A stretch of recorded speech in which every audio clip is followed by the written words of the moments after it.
Hello दोस्तों, कैसे हैं आप सब। उम्मीद करती हूँ आप सब अच्छे होंगे। दोस्तों, सीरियल तुमसे तुम तक के आगे आने वाले अपकमिंग एपिसोड में अब आप देखने वाले हैं कि आर्यवर्धन लेगा बड़ा फैसला कि वो राजीव भाटिया के बारे में सब कुछ अब अन्नू को बता देगा, क्योंकि वो नहीं चाहता है कि अन्नू को वो धोखे में रखे और धोखे से अपनी रिश्ते की शुरुआत करे। जी हाँ दोस्तों, आगे आने वाले ट्रैक में अब आप देखेंगे कि अन्नू सिमरन से बहुत ज़्यादा नाराज़ होगी, क्योंकि सिमरन उसे बार बार फ़ोन करेगी, बार बार मिलने के लिए आएगी, लेकिन अन्नू से बात करना पसंद नहीं करेगी, क्योंकि अन्नू को लगेगा कि मैंने अपने दिल की बात सारी एक एक प्रॉब्लम छोटी से बड़ी तक सब बात अपनी दोस्त सिमरन से शेयर की थी।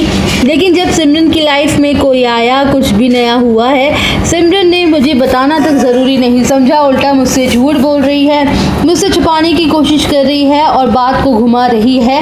अब यहाँ पे जब अन्नू को सब कुछ पता चल चुका है तो उसे सोच लिया है कि वो सिमरन से फ़िलहाल बात नहीं करने वाली है, चाहे जितना भी वो मनाने की कोशिश क्यों ना कर ले। अब यहाँ पे देखेंगे कि अन्नू जो है वो आर्य सर के घर पे जाती है। आर्य सर के घर में जाने के बाद वो काफ़ी ज़्यादा परेशान दिखाई देती है, तो आर्य को लगता है कि कहीं अन्नू उसी बात से तो परेशान नहीं है, राजीव भाटिया को लेकर तो परेशान नहीं है। यहाँ पे अन्नू के मन में बहुत सारी बातें चल रही होती है। एक तो सिमरन को लेकर बहुत गुस्से में होती है, दूसरी वो राजीव भाटिया के बारे में सोच रही होती है। उसके बाद अन्नू यहाँ पे चली जाती है, तो आर्य सर सोचते हैं कि अन्नू को ये बात बतानी ही पड़ेगी। मैं नहीं चाहता हूँ कि अन्नू से मैं कुछ छुपाऊँ और अपने रिश्ते की शुरुआत झूठी बुनियाद से करूँ।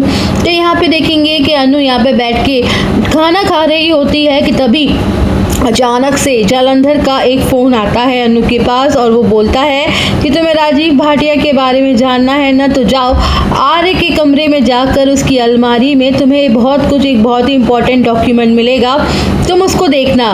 तो अन्नू भी वैसे ही करती है, वो आर्य के कमरे में जाती है, फाइल ढूंढती है, उसके हाथ राजीव भाटिया के डॉक्यूमेंट लग जाते हैं, जिसमें राजीव भाटिया की MBA की डिग्री होती है। आर्य सर को फिर लगता है कि अन्नू को सब कुछ पता चलेगा, जब चल ही रहा है तो अन्नू को मुझे खुद बता देना चाहिए।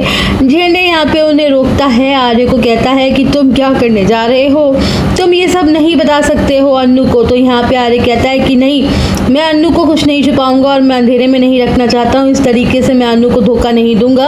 अगर अन्नू को खुद ये बात कहीं और से पता चली तो अन्नू का भरोसा ही उठ जाएगा, उसे ऐसा फील होगा कि मैंने उसे धोखा दिया है। झेंडे उसे बार बार रोकने की कोशिश करता है, पर इस बार आर्य इसकी बात नहीं सुनते हैं और कहते हैं कि ठीक है, अभी मैं उसे कुछ नहीं बता रहा हूँ, लेकिन बहुत जल्द मैं उसे सारी सच्चाई बता दूंगा और आप देखना बहुत जल्द। अब यहाँ पे आर्य जो है वो अन्नू को अपने मुंह से खुद अपने अतीत की सारी सच्चाई बताएगा और ये बात जानने के बाद अन्नू आर्य से गुस्सा नहीं होगी, उल्टा अन्नू के मन में जो सवाल होते हैं वो सारे क्लियर हो जाएंगे। और यहाँ पे जब आर्य का पास्ट उसे पता चलेगा कि राजीव भाटिया कोई और नहीं बल्कि खुद आर्यवर्धन सर हैं, उनके पास्ट में क्या हुआ था क्या नहीं हुआ था, उन्होंने नाम अपना क्यों बदला, अपनी पहचान क्यों बदली।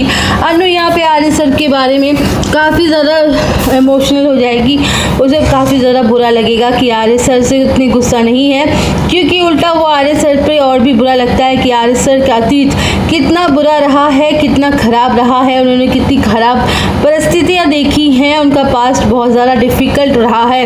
यहाँ पे सिद्धि माता भी बार बार अन्नू को हिंट देंगी और उन्हें हिंट पता चलेगा कि यहाँ पे कुछ तो राज है जो अन्नू को जल्द पता चलने वाला है। उसी तरह देखेंगे कि गायत्री देवी और पुष्पा दोनों मिलकर पंडित जी को बुलाते हैं और शादी की तारीख निकलवाते हैं और शादी की डेट फाइनल हो जाती है। अब यहाँ पे देखेंगे कि शादी तो होकर ही रहेगी, चाहे मीरा मानसी कितनी भी कोशिश कर लें इसे रोकने की।